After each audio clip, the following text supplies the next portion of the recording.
Was they kept the Newtonian law, so they thought the ether didn't move. They thought it was still.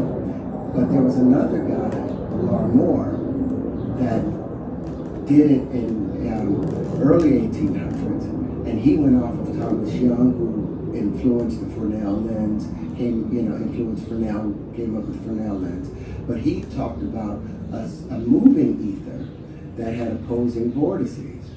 So I didn't learn all of this stuff until I was getting ready to have conversations with people, because I was looking, where has this work been done? But if you look at Giordano Bruno's work, it looks a lot like my stuff, but he still had straight lines, and I think he put those straight lines in there to appease the church. Oh, wow. So that he wouldn't get killed. Oh my God. And they still killed him. They hung him upside down in 1600, the Catholic Church. 1599, hung him upside down in a stake and set him on fire. Because he refused to recant that the God that they were talking about was not the true God of the universe. It was much larger than that. Their story went back 6,000 years.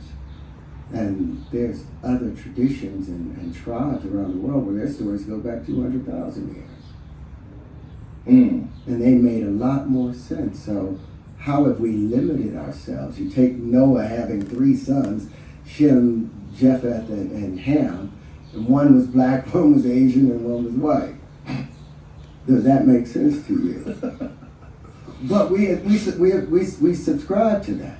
We subscribe to that dogma, and everybody's entitled to whatever opinion they want to have. I don't think that opinion is right. We're going off in so many different directions. But I do want to talk about this. Now, these are all of those systems put together. This is where 12 bubbles meet, the Aubreyans. And then I put 5 of them together, and they make these natural starfish. But then when I put 10 of them together, they lay themselves out, and they predict all distribution of matter within the electric field. And you can see where 6 bubbles meet as you get to a higher point on it, those where 6 bubbles are meeting, still fitting perfectly where the 12 bubbles are meeting, and where the 4, and where the 8. That's a super symmetrical system. I put 12, if I put 20 of those where 6 bubbles meet, the Antonians, they make a natural dodecahedron.